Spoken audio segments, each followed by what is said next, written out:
Good morning. My name is Rebecca Haggerty, and I am your worship associate this morning. Our theme this month is Cultivating Compassion, and today's theme is Waiting for Your Miracle. The last time I stood up here as a worship associate was in August, and I thought my mother was dying. She's 89 years old, and she lives in New Jersey. And my oldest sister had called me and my other sisters that weekend, said, something's wrong with Mom. She had gone to bed early Friday evening, got up very briefly, ate a little something, went back to bed, but by now it was Saturday night. But in the short time she was awake, she said she was very adamant. She did not want to go to the hospital. She did not want to call the EMTs. My mother was a nurse for more than 60 years, and she says at her age, if you go in the hospital, you don't come out. So I decided I should go, and I got a plane ticket for that Sunday night, and I arrived quite late, and I peeked in on her, and she looked very ill. So in the morning, she got out of bed, but she was fatigued. She could only walk a short distance. She felt dizzy, and she still did not want to go to the hospital, but she agreed to go to the doctor. So by now, one of my sisters had come down from New York, and in the afternoon, we all went to the doctor's office, and we crowded into the exam room, my two sisters and myself and my mom in this small room, and the nurse came in and asked my oldest sister some questions, did my mother have headaches, and that upset me a little bit, because my mother was standing right there, able to answer for herself, and so I got a little salty, and then the nurse said my mother had lost 5 pounds, and she's really tiny already, and then we were all defensive. We tried to make her, we tried to make her eat ice cream, and then the nurse said she couldn't take my mother's blood pressure because we were too loud. So it was very tense. It was a tense atmosphere, and the nurse left when we were waiting for the doctor to come, and my mother said again she would not go to the hospital. And then the doctor came in, and he said, I have good news. Mom's going to be fine. It's an infection. So we were all so relieved. And I'm lucky. I have a lot of support. I had many text chains going with different friends and my kids, and you used people who knew what was happening. And I said, oh, it's going to be okay. She's going to be fine. And one of my friends wrote, wow, that is amazing. What a miracle. And I responded, actually, it was a UTI. So this is my message for today. Sometimes it's a miracle, sometimes it's a UTI, sometimes it's both. Come, let us worship together.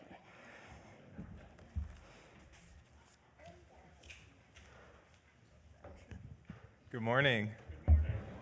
Namaste. The divine within me honors and celebrates the divine with you, and salam alaikum.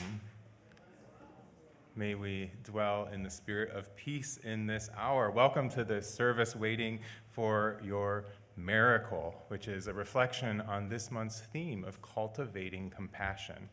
I want to give a special thank you to my esteemed colleague and friend, the Reverend Dr. Kikanza Nuri-Robins, who stepped in for me at the last minute after I had awoken with the flu last weekend. I'll tell you, in almost 20 years of preaching, that has never happened.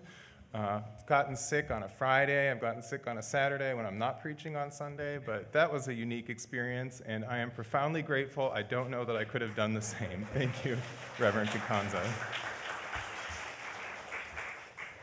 So I said I would help out this week. So Reverend Kikanza will still be offering our sermon. I'm the Reverend Jeremiah Lal Shabazz Calendar, and I'm joined on this chancel by many of our other beloveds as well, Worship Associate Rebecca Haggerty, Karen Shue-Patterson, who will be leading our Time for All Ages, our Director of Music, Sonder Choi, our choral section leaders, David Eric Peterson, Joey Crumbine, Olivia Salazar, and Hagar Sarah Adam, and our accompanist, Ryan Humphrey. We're grateful for our team of, I see Larry clapping in the back, I agree. We're grateful for our team of ushers and greeters, our membership folks and those who facilitate our coffee communion. Some of those folks this morning are Denise and Barbara G., David G., Gila, Sandra, Sharon, and Linda, and we are grateful for all of your support. Our chancel of flowers this morning are in celebration of Giselle L. DePaul, Beth and Stephen's new grandbaby. Congratulations.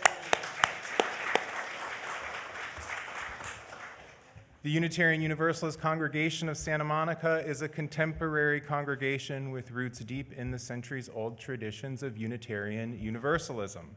Love is at the center of our liberal faith, and we are called to put it into action through our spiritual values, which include interdependence. We honor the interdependent web of all existence. Pluralism, we celebrate that we are all sacred beings, diverse in culture, experience, and theology. Justice, we work to be a diverse, multicultural, beloved community where all thrive. Transformation, we adapt to a changing world, and we're really getting the hang of this one this year. Generosity, we cultivate a spirit of gratitude and hope, another important one for us to work on this year. And equity, we declare that every person is inherently worthy and has the right to flourish with dignity, love, and compassion. Now, if you wonder why I'm running through those, it's so that when your next minister arrives, you don't go, oh, the UU values, we've never heard of those. Somebody's going to say, no, Reverend Jeremiah, once a month, he ran through those really quickly with us. As we begin, if this is your first time joining us or if you're still new to our congregation, we bid you a special welcome, and we hope you'll spend the coffee hour with us after the service in Forbes Hall, maybe meet with some of our membership folks at our visitors table out in the courtyard. You can also sign up for our weekly e-newsletter at the visitors table to learn more about all of the many happenings and activities and ways to get involved here in the church and with the church's involvement in the larger world. Now, as we begin, we'd like to acknowledge that we gather upon the sacred lands, near the life-giving waters, and beneath the beautiful sky of indigenous people. This is the traditional home of the Tongva, the Ventureno, the Fernandino, the Tatvaviam, and Chumash tribes. We remember the painful histories of these lands and continue our commitments to justice and sovereignty for indigenous people. We light our flaming chalice this morning with Dirt on Our Hands by the Reverend Dr. David Breeden.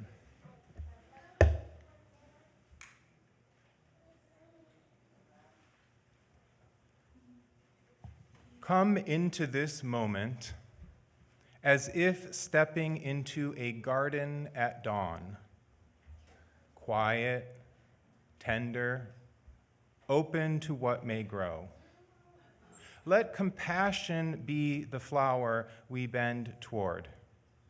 We return as if returning to the soil, hands in the dirt, willing to tend what needs tending. Here today we gather to remember that the most delicate blooms require daily care. That attention is the water of love. That we are still learning how to care.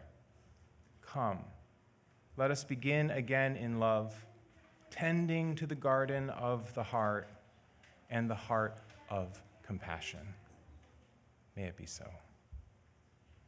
Now, let us rise in body or spirit and sing our opening hymn, number 6 in the gray hymnal, Just as Long as I Have Breath. And then please remain standing for our covenant and hymn of praise.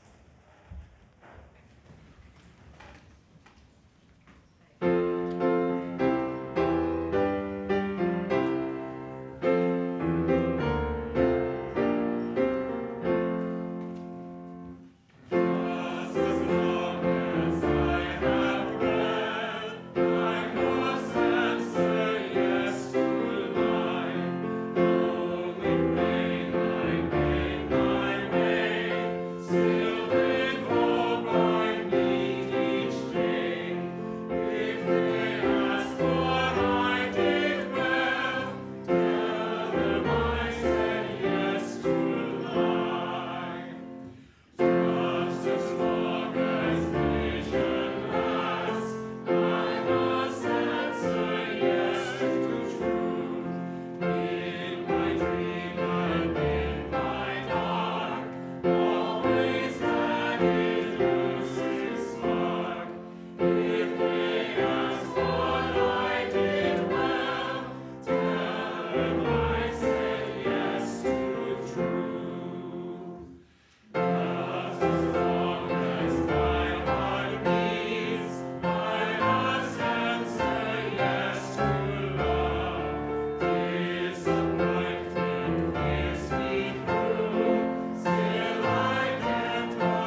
Love is the doctrine of this church.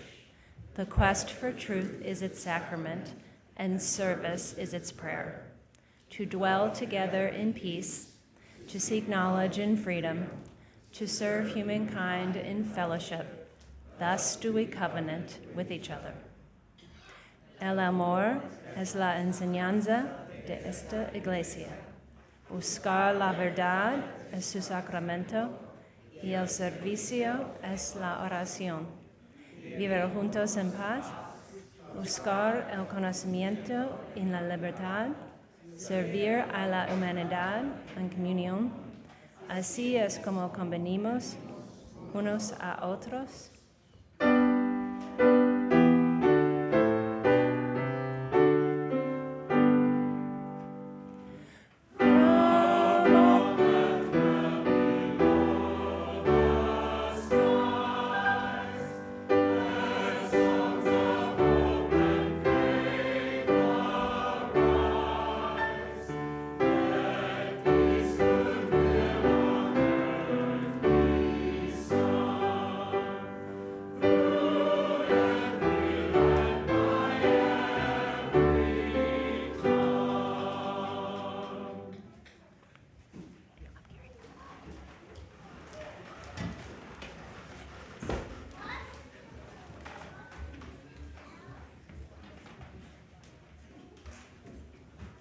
Hello, good morning. It is time for our donations to the Westside Food Bank. It is the service that we do as a church every week.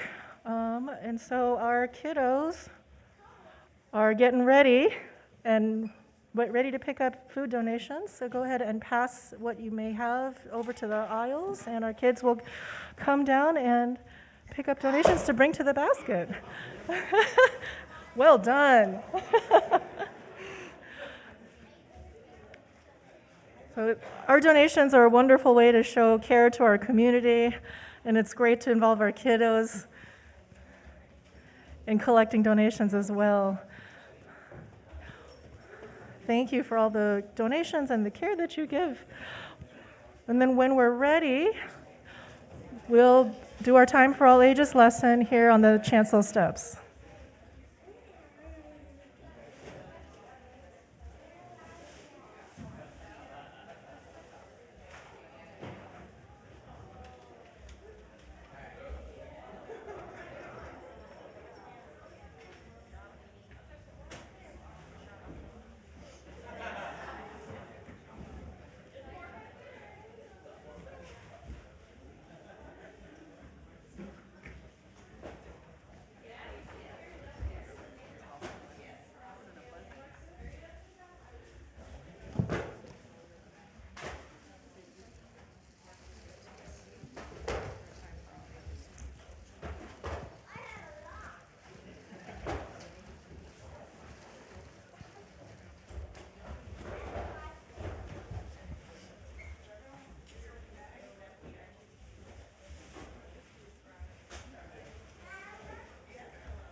So we were just saying how much we miss Jessica. Clearly I'm not Jessica.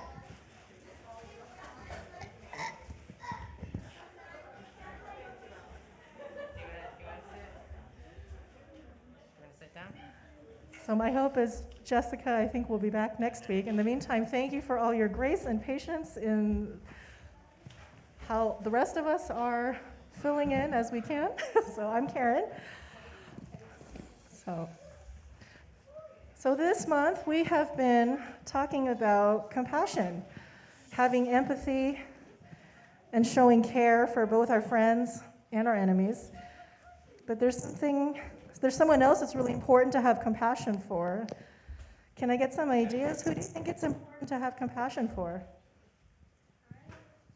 I think a person means like you help someone, like all that stuff, like if I help my mom or my dad or my sister, and my uncles and all that stuff. And that's important. Oh, yeah. Thank you, Calvin. Who else is it important to have compassion for? Somebody who is stuck in a really, really, really deep hole. It's the deepest one in the world, maybe deeper than the Mariana Trench, 2 times deeper. Well, that's just how long a hole could be, but if it was that deep, it would collapse all by itself. But the Mariana Trench didn't collapse yet. It's so strong. Yeah, it's really important to recognize when people might need help, and it's good to offer compassion and help people who need it. Did you have another idea? There's also my friend back there is also my friend too, Maya. That's wonderful. Does anyone else have ideas for who it might be important to have compassion for? Ellie, what did you want to say? Who do you think is important to have compassion for? Myself. Beautiful. That's a wonderful answer. Those are all good ideas, and actually you have honed in on the lesson for today. It's important to have compassion for everybody, but sometimes we forget that the one person who deserves compassion is us. Like you said, Ellie, for ourselves. When we make mistakes or we struggle with something, we tend to be really hard on ourselves. I know for me, honestly, sometimes when I make a mistake, my inner voice can be really, really mean. It says to me, I'm not smart enough. You should be more like everybody else. Nobody will like you if you keep making mistakes. And when we hear that mean inner voice, it's important to remember self-compassion. Would you say any of those mean things to your friend if they made a mistake? No. So we shouldn't talk to ourselves that way either. We should give ourselves compassion and tell ourselves the same things we would tell a friend. Can you guys think of something kind that you can tell a friend who needs encouragement? I think kind is a good thing, but cursing is bad for you. That means it would be nice, like kindness means because of and yeah, because it would be nice to someone else, just like my friend Maya, but I care about her because I just care about her.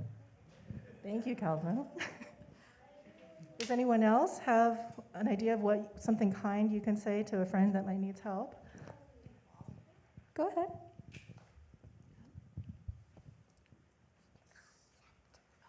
What's something you can say to be kind to someone else?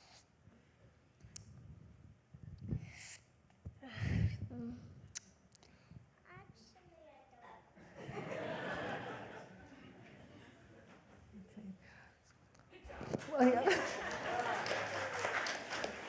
What about adults out there? What's something kind that you can tell somebody who might need some encouragement?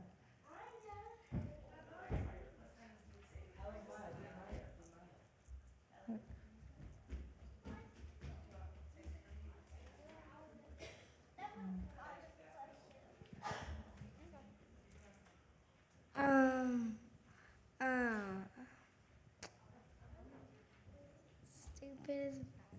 No, you wouldn't say stupid. What would you say if you're trying to be kind to someone else? We're over the part. What's something you'd say to be kind to someone? Like, what would you say? Good friend. You're a good friend. What would you say, Sebastian? Hi. Tina, sometimes just saying hi, just acknowledging. Okay. Do not call yourself stupid. Yeah. Do not hit each other, and do not smack someone. Those are all good. We can talk more about what are kind things we can say to each other. And instead of letting that mean inner voice take over when we feel bad about ourselves, we can stop and say, everybody makes mistakes. We're all good at different things, and it takes time to learn, and my friends and family still love me for who I am. RuPaul has a great way of putting it. If you can't love yourself, how the heck are you going to love somebody else? When we practice self-compassion and offer ourselves forgiveness and patience and kindness, we will be better at offering compassion to everyone else as well. So that's the end of our lesson here. Let's head out to the cottage so we can talk more about compassion. Thank you. Let's sing our song of blessing and sing our youth out.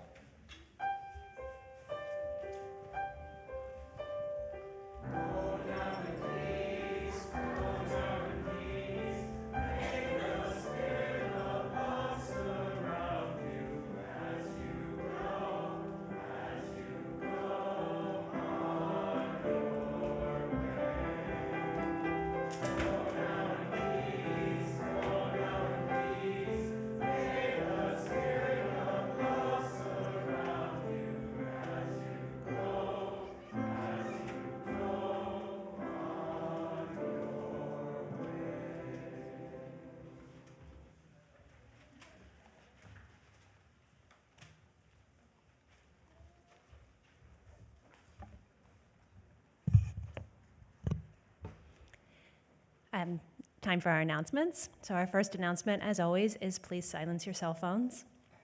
We love you, but not your ringtone. Next, our ministerial search committee is starting an important part of the search process for the new minister, the settled minister, and that is small group meetings, also known as the ministerial search conversations. So this is a chance to talk with others and the search committee. And these conversations are taking place in the cottage every Sunday, 12 to 1, from now until Sunday, November 16th. And there will also be a Zoom version of this on Wednesday, October 29th at 7 p.m. On October 25th at 10:30 a.m., the Science Nonfiction Book Group will meet in Forbes Hall to discuss how the world really works, the science behind how we got here and where we're going, by Vaclav Smil. We have several youth and RE events coming up, including a screening of the movie Sinners on October 26th, and a witchy Halloween celebration on November 1st at 2 p.m. Also on Saturday, November 1st, our amazing choir, our UUSM choir, presents Cliff Hardin's Spirit Song, Voices of Many Faiths, at 7 p.m. This is inspired by wisdom from diverse faith traditions, and as you know, our choir is really fantastic. So I'm sure they'd like to see everyone turn out. There are many events happening today, as in most days, including a discussion on religion and emotion, what would Buddha do, happening at 2 p.m., lunches for bunches, and many other events. And please make sure to check the order of service, the newsletter, and the website for more. So now it is almost time to greet your neighbor, but before doing so, please remember to listen for Ryan's piano cue to return to worship, which we will follow with music for the morning. So let's take a few minutes to say hello and greet people around you that you know and maybe somebody new.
We enter our time for centering, mindfulness, prayer, and meditation. We begin with our breath as our spirits find their repose. Awareness of our breathing may expand our inner spaciousness and invite us to rest in a renewed tranquility. Breathing in, we collect ourselves to arrive more fully present, to cherish these moments, these hours, and this day that we have to be together. Breathing out, we let go of that which keeps us from being present, attuned, listening to the voice of Spirit within. Breathing in, we find our harmony with all the disparate parts of ourselves, our families, our communities, the world in which we live, and we let them be as they are for a few fleeting moments. Breathing out, we ease the places of tension and discord, smooth the rough edges, and return to a greater equanimity. Breathing in, we dwell. We remain connected to ourselves, to each other, to community, to the Spirit of all life. Breathing out, we dwell in peacefulness and ease, remembering our wholeness and the unity of all things.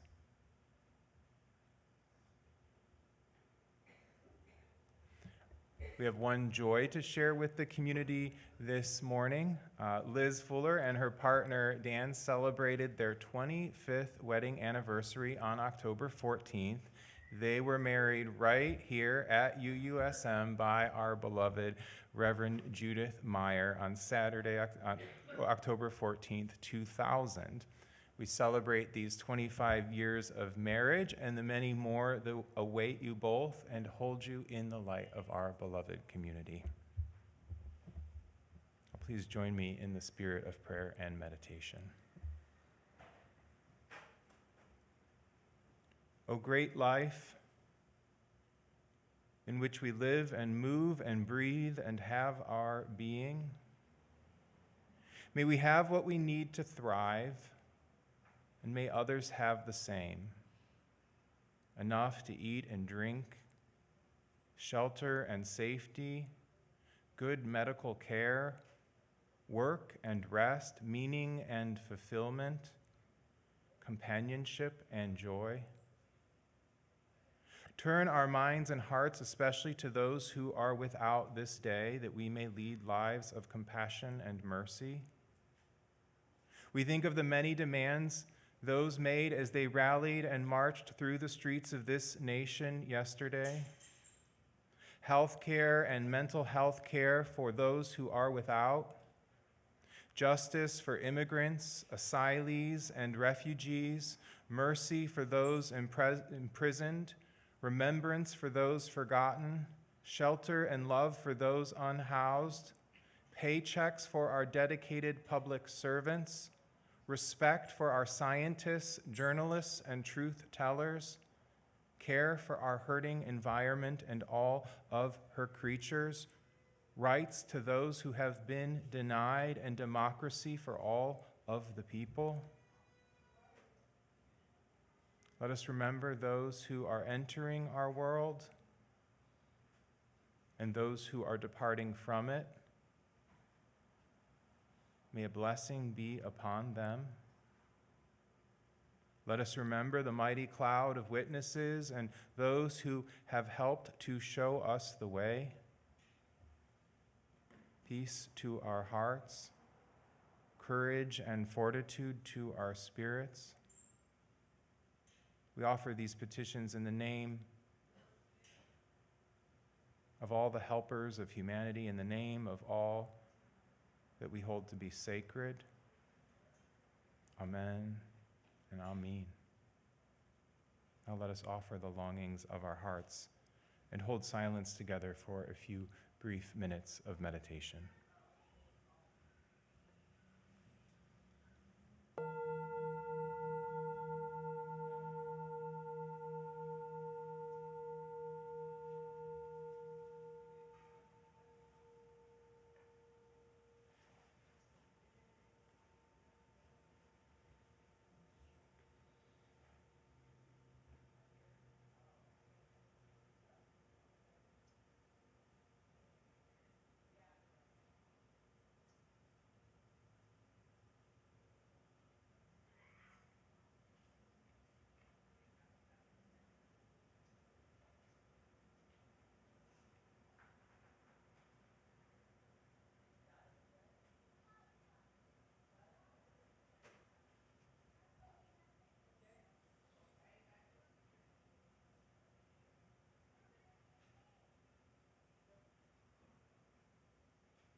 Good morning. I am Kikanza Nuri-Robins. I am delighted to be with you this morning. I have a couple of more joys. It is particularly joyful to be on the chancel at the same time with the Reverend Jeremiah and with Rebecca. I think this is our first time together, and so it's just delightful to be up here. Someone asked if you had to wear red in order to serve. Yeah, you do.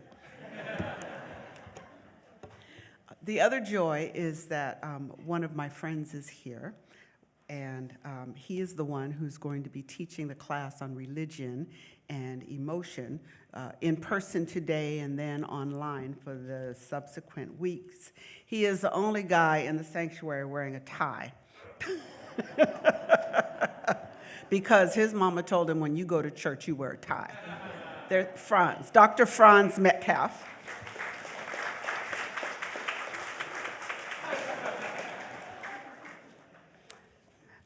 You will be delighted to be in class, and he wants everyone to know that you don't have to be in every single session in order to appreciate the class. Each session there'll be a cumulative reward, but each session is standalone, and so if you're interested, just come on over. I don't know where we'll be, but someone will tell us by the end of the service. In the cottage? With the, what do you call the search people as well? They're in a room. Okay, we get the big room. So I recently served a simple supper of homemade soup and freshly baked bread. And as I was receiving the compliments, I said, this is just stone soup. And my guest wondered what I meant by that. What I meant is that the soup was made from ingredients that I had in the kitchen. I didn't set out to make a particular kind of soup. I just let the ingredients lead, which is not quite the point of the story of stone soup. In the story, some weary travelers came upon a village. The travelers were tired and they were hungry. They had long ago eaten the food that they had packed. They had no animals to ride or to carry their gear, so they were tired from miles of walking. The villagers, however, were wary. They didn't particularly like strangers, and they only had enough food for themselves, not for any outsiders. So when the travelers approached a villager asking for help, the villager said, "No, sorry, none for you."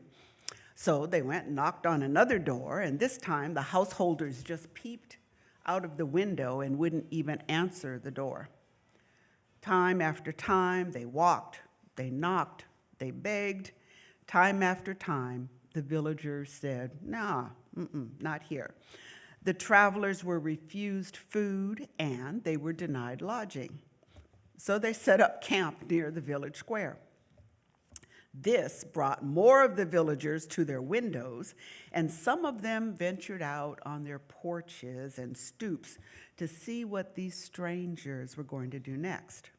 Well, the travelers made a fire, pulled a pot from the pack they were carrying, filled it with water, and placed it over the fire. Then the strangest thing happened. Some of the travelers began to gather large, smooth stones and place them in the pot. The leader pulled out a big spoon and began to stir the stones and the water. This was very strange behavior. So the villagers crept closer to see what the travelers were doing. Finally, one of the curious villagers asked, "What are you doing with those rocks?" "We're making stone soup." "You can't make soup from rocks." "Oh, yes, we make it often. It's delicious." Well, one of the women sitting on her porch consulted with her housemate and went back into the house, and when she reappeared, she stepped forward and offered an onion. "Add this, it will bring out the flavor." The travelers were gracious with their thanks, but not enthusiastic. The leader just kept stirring. A few minutes later, someone offered a bunch of carrots. The travelers said thanks. The leader just kept stirring. And then someone came with celery. Now they had onions, carrots, celery, and mirepoix, basic flavoring for a multitude of good things to eat. The travelers said thanks. The leader just kept stirring. One by one, the villagers went into their homes and came out with something to add to the stone soup. Some potatoes, a bit of salt, a little bacon, and then a whole chicken. The travelers said thanks. The leader kept stirring. The villagers kept watching. Finally, the soup was done, and from somewhere, no one is really clear about how this happened, bowls and spoons appeared, enough for all the travelers and for the villagers as well. And they all sat down to eat. So from a pot filled with stones came enough soup for everyone to eat. A miracle had happened. They had made stone soup. Now, there are lots of ways to interpret this story. Could be a story about the trickery of the travelers who had a deep understanding of human nature, travelers who trusted in the innate goodness of people. Could be a story about villagers who were suspicious, then selfish, then gullible, or perhaps villagers who were traumatized and then trusting. Or this could be a story about how to make potluck suppers work at church, or be prepared and pack your own knapsack, or the benefits of collaboration and cooperation. For me, this is a story about making your own miracle. The travelers needed a miracle so they could eat, and they figured out how to make one. Now, I work in some strongly Christian settings. I'm sure you've heard that. As a result, I hear a lot, let's pray for a miracle. Give it to God. God's in charge. We know it's going to be all right. I'm also on the bioethics committee of the Ronald Reagan Hospital at UCLA, and we are always dealing with futile cases where the patient is going to die soon, and we have to help the families and the providers decide and agree upon the kind of care the patient will receive in their last days. Often the providers say, the patient is dying, let's provide comfort care. And then the family will say, you're trying to kill our beloved. And then the doctors respond with, no, we're not killing them. The illness, the injuries are killing them. The care is futile. These procedures are painful for the patient. And then the family says, the pain is for a good cause. It may save their life. We're hoping for a miracle. The doctors respond, if you're waiting for a miracle, then you don't need our care. And the family inevitably says, the miracle will come through you. It is a common and a heartbreaking conversation to have and to hear. It does point out, though, that at some time in your life, you and everyone else is hoping for some kind of miracle. You are hoping, everyone is hoping. I do know the difference. Hoping for something to start, hoping for something to stop, hoping for something to change, hoping that something will go away, hoping that something or someone will show up. It could be a large miracle, like with Rebecca's mother. She doesn't die and lives for several more years. It could be a small miracle, like finding the box that you've used for your getaway stash. I learned you don't change where you put your stash, especially if you're over a certain age, because you'll never find it. But large or small, my point is this. We can sit and wait for a miracle, or we can think creatively and make something like stone soup. We can think energetically, the principle of inertia. Things in motion tend to stay in motion. Things at rest tend to stay at rest. Or we can think communally, relying upon one another to begin the work of making our own miracles. Sometimes there's only a hint of possibility, says Mary Oliver. What's magical sometimes has deeper roots than reason. I think that sometimes we miss the miracle because we're not specific enough about what we want, or we sometimes miss the miracle because we were too specific. Now, some of you may know the story, it's an old story, of the man whose boat capsized far from shore. So he spends hours treading water, waiting to be rescued, never losing faith. So as he's out there treading water, a boat passes by and shouts to him, "Catch, we're going to throw you a lifesaver." And he says, "No, I'm waiting for a miracle. God's going to save me." Then a helicopter flies overhead and they yell, "Hey, we're dropping a line down. Grab on. We'll save you." And the man says, "No, thanks. I'm waiting for a miracle. God's going to save me." Finally, a porpoise swims by. "Climb on my back," the porpoise says. "I'll take you to shore." "No, thanks," the man says. He tells the talking porpoise. "I'm waiting for a miracle. God's going to save me." And then the man died. He goes to heaven, is allowed through the pearly gates, and is escorted to the throne of God. "What happened?" God said. "Yeah, what happened?" said the man. "I was waiting for you to save me." "Well," says God, "I sent a boat. I sent a helicopter. I sent you a talking porpoise.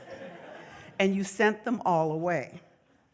The miracle was right there, and you missed it. It may not come when you want it. It may not come the way you want it. But if you do a little work like the weary travelers, or you pay better attention than the drowning man, you may find your miracle right there in front of you. Miracles are collaborative events. Think about it. Miracles must have believers of the process. They must have witnesses to the process and participants in the process. Your great mistake, says poet David White, is to act the drama as if you were alone, as if life were a progressive and cunning crime with no witnesses. You must note the way the soap dish enables you, or the window latch grants you freedom. Alertness is the hidden discipline of familiarity. The stairs are your mentor of things to come. The doors have always been there to frighten you and invite you. And the tiny speaker in your phone is your dream ladder to divinity. Put down the weight of your aloneness, says David White, and ease into the conversation. The kettle is singing even as it pours you a drink. The cooking pots have left their arrogant aloofness and seen the good in you at last. Everything is waiting for you. So if you think that this is not a sermon about miracles, it's not a sermon about waiting for anything. It's about compassion to others and to self, because compassion means kindness and patience and alertness. This is a sermon about living in community. This is a sermon about recognizing the miracles all around you and acknowledging that the greatest miracle is you.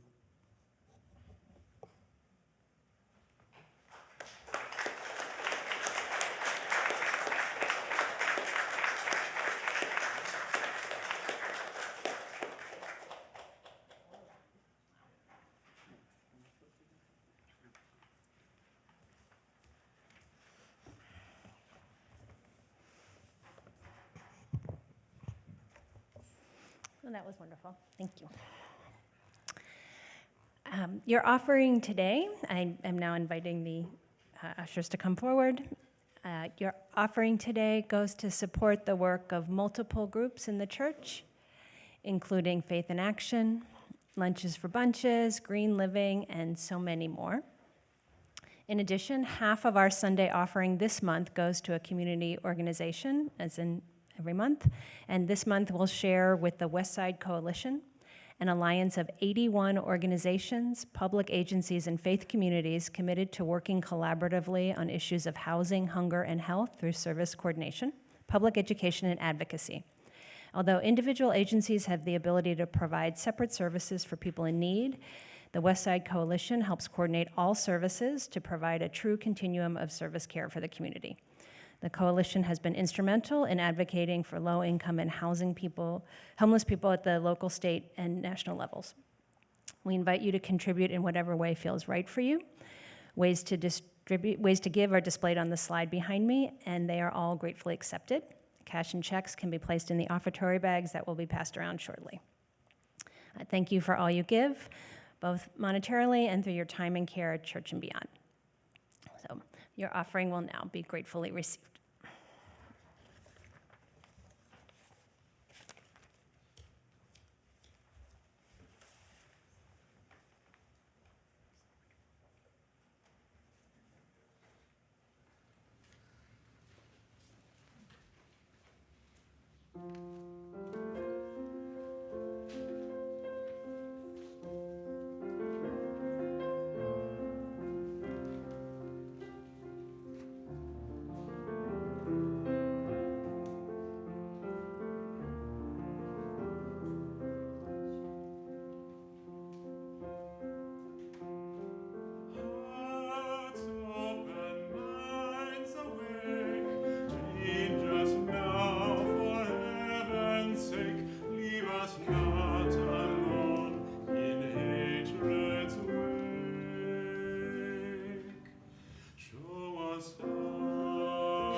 Please rise in body or in spirit for our closing hymn. This is from our new hymnal, Sing Out Love. It's We Shine Our Light.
This service is over. Our service to ourselves and our world continues.